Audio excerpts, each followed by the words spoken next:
Hey, hello students, welcome to my channel and you are watching the Ultimate English Teacher and Lecturer. Today in this video I will discuss about the story Vola Grandpa with its Bengali meaning. Vola Grandpa storyটা আজকে আমি read করব এবং তার Bangla meaning তোমাদেরকে বলে help করব. So listen it very carefully. Vola Grandpa and his wife lived at the western end of our village. ভোলা ঠাকুর দাদা এবং তার স্ত্রী বাস করতেন আমাদের গ্রামের পশ্চিম প্রান্তে. A large bokal tree overshadowed their hut. একটি বিশাল আকৃতির বকুল গাছ তাদের বাড়ির ওপরে ছায়া প্রদান করেছিল, অর্থাৎ ছায়া করে থাকত. In the bokal tree lived a small troop of monkeys.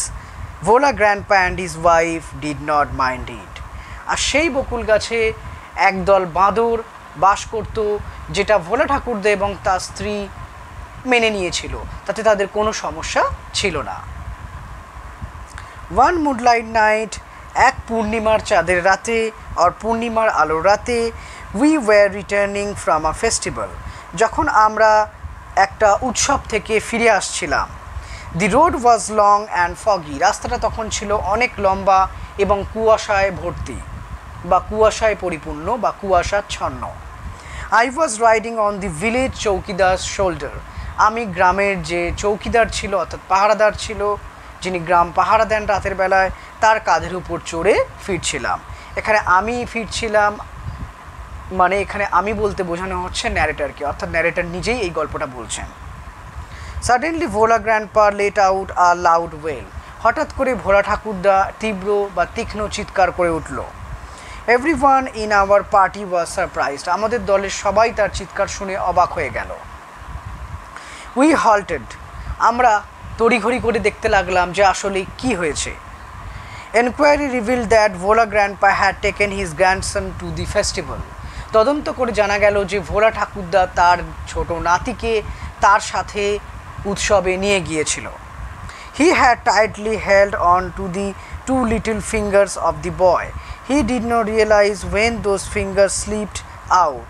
তিনি সেই ছোট্ট বালকটির দুটি আঙুল শক্ত করে ধরেছিল, কিন্তু তিনি বুঝতে পারেননি কখন সেই ছোট্ট বালকটির দুটি আঙুল পিছলে তার হাত থেকে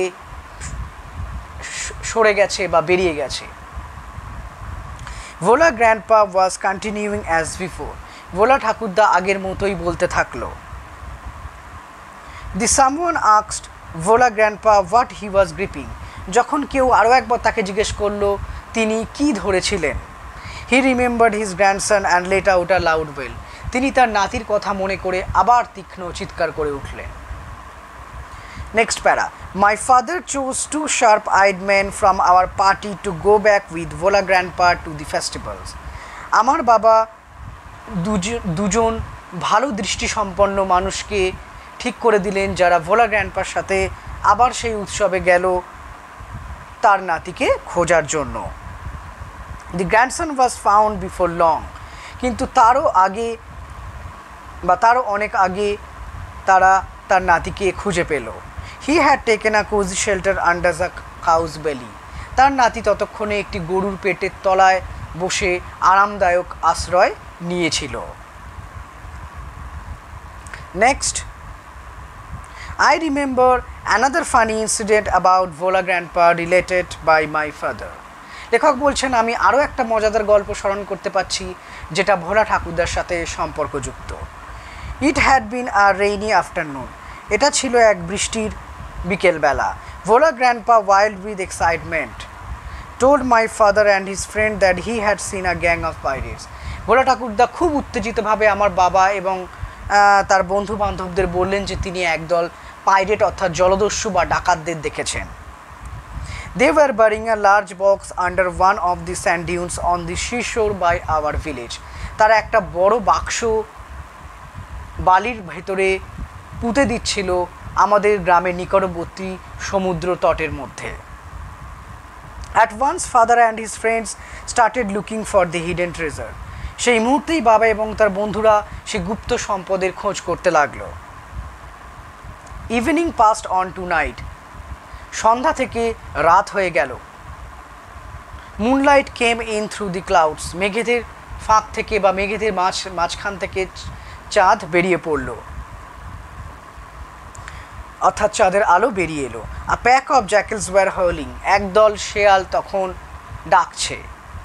ইট ওয়াজ পাস্ট মিডনাইট, এটা ছিল মাঝরাতেরও পরবর্তী সময়, অর্থাৎ after midnight. At this point of time, এই সময় Bhola grandpa confess that there was no real treasure. এই এখন অর্থাৎ যখন মধ্যরাত পেরিয়ে গিয়েছে তখন গিয়ে ভোলা গ্র্যান্ডপা স্বীকার করলো যে তিনি যে কথাটা বলেছেন সেটা আসলে তার কল্পনা, সেটা সত্যি নয়। It was all a dream which he had during his midday nap, এটা এই সবগুলি ছিল আসলে তার একটা স্বপ্ন যখন তিনি দুপুরবেলা ঘুমোচ্ছিলেন। Once Bhola grandpa had a great adventure in Sundarbans, আরও একবার ভোলা গ্র্যান্ডপা সুন্দরবনে একটা অ্যাডভেঞ্চারে গিয়েছিলেন, অর্থাৎ সুন্দরবনে ভোলা ঠাকুরদাকে নিয়ে আরও একটা গল্পের কথা লেখক বর্ণনা করছেন। In those days royal Bengal tigers freely roamed the dense jungle of Sundarbans, সেই সময় সুন্দরবনের জঙ্গলে রয়্যাল বেঙ্গল টাইগার্সরা মুক্তভাবে জঙ্গলের মধ্যে এখানে সেখানে ঘুরে বেড়াতো। People took care to move about only in groups, particularly after sundowns, লোকজন সেখানে দল বেঁধে যাতায়াত করত, বিশেষ করে সূর্য অস্ত যাওয়ার পর মানুষজন দল বেঁধে যাতায়াত করত। One evening Bhola grandpa was returning from the weekly market, এক সন্ধ্যাবেলায় ভোলা ঠাকুরদা সাপ্তাহিক বাজার সেরে ফিরছিলেন, অর্থাৎ পুরনো দিনে অর্থাৎ অনেক আগেকার সময় তখন কিন্তু প্রতিদিন বাজার বসতো না এখনকার মতো, তখন সপ্তাহে একবার করে বাজার হতো, যেটাকে আমরা বলতাম হাটবার, weekly market. Suddenly, at a distance of about 5 yards behind him, he heard the growl of a Royal Bengal tiger. হঠাৎ করে তার পেছনে মাত্র 5 ইয়ার্স বিহাইন্ড, মানে ধরো 5 ইয়ার্স, মানে ধরো 5 পা দূরে, he heard the গ্রোল of a royal Bengal tiger, তিনি একটি রয়্যাল বেঙ্গল টাইগারের গ্রোল অর্থাৎ গর্জন শুনতে পেল। Bhola grandpa turned and found the bright gaze of the tiger on his face, Bhola grandpa যখন পেছনে ফিরল তখন সে দেখল যে বাঘটি তার দিকে লাইক এক দৃষ্টিতে তাকিয়ে রয়েছে। Bhola grandpa instantly climbed up nearby banyan tree, সেই মুহূর্তে ভোলা ঠাকুরদা তার কাছের একটা গাছে চড়ে বসলো। The tiger roared and circle the tree about 100 times, বাঘটি তারপর গাছের গোড়ায় গর্জন করতে করতে প্রায় 100 বারের কাছাকাছি গাছটি চারদিকে গোল গোল ঘুরল।